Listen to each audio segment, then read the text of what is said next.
ಯಾಕ ಮಚ್ಚ ಬೇಜಾರಲ್ಲಿದ್ಯಾ? ಏನಿಲ್ಲ ಮಚ್ಚ, ಅಮೌಂಟ್ ಪ್ರಾಬ್ಲಮ್ ಆಗಿದೆ. ಮೊನ್ನೆ ತಾನೇ ಎಲ್ಲ ಸಾಲ್ವ್ ಆಗಿದೆ, ಚೆನ್ನಾಗಿದ್ದೀನಿ ಅಂದಲ್ಲ. ಇಲ್ಲ, ಅದು ಪ್ರಾಬ್ಲಮ್ ಸಾಲ್ವ್ ಆಗಿಲ್ಲ.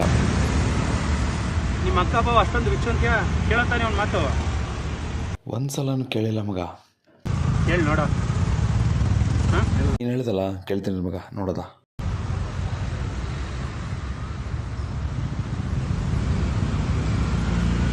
ಹಲೋ ಹಲೋ, ಹೇಳೋ. ಹೇಗಿದ್ಯಕ್ಕ? ಇದೀನಿ, ನೀನು ಹೇಗಿದ್ಯಪ್ಪ? ನಾನು ಚೆನ್ನಾಗಿದ್ದೀನಕ್ಕ. ಅಕ್ಕ, ಸ್ವಲ್ಪ ಅಮೌಂಟ್ದು ಪ್ರಾಬ್ಲಮ್ ಆಗಿತ್ತು, ಅಮೌಂಟ್ ಬೇಕಾಗಿತ್ತಕ್ಕ. ಅಮೌಂಟಾ? ಅದು ಅಮೌಂಟ್ ಬಂದು ನಾನು ಅಮೌಂಟ್ ನೆನ್ನೆನೆ ಯಾರಿಗೂ ನಾವು ಕೊಟ್ಬಿಟ್ಟೆ ಕಣೋ. ಕೈ ಫುಲ್ ಖಾಲಿ ಆಗೋಗ್ಬಿಟ್ಟಿದೆ, ಇಲ್ಲ ನನ್ನ ಹತ್ರ. ಸರಿ, ನನ್ನ ಕಾರ್ ಇದೆ, ಕಾರ್ ಸೇಲ್ ಮಾಡ್ಬಿಡ್ತಾ ಇದ್ದೀನಿ. ಯಾರಿಗಾರಿದ್ರೆ ಹೇಳಕ್ಕ? ಸೇಲ್ ಮಾಡ್ತಾ ಇದೀಯಾ? ಕಾರ್ ನನ್ಗೆ ಬೇಕಿತ್ತು ಕಣೋ, ನಾನೇ ಹುಡುಕ್ತಾ ಇದ್ದೀನಿ. ಎಷ್ಟು ಕೊಡ್ತಾ ಇದೀಯಾ ಹೇಳು?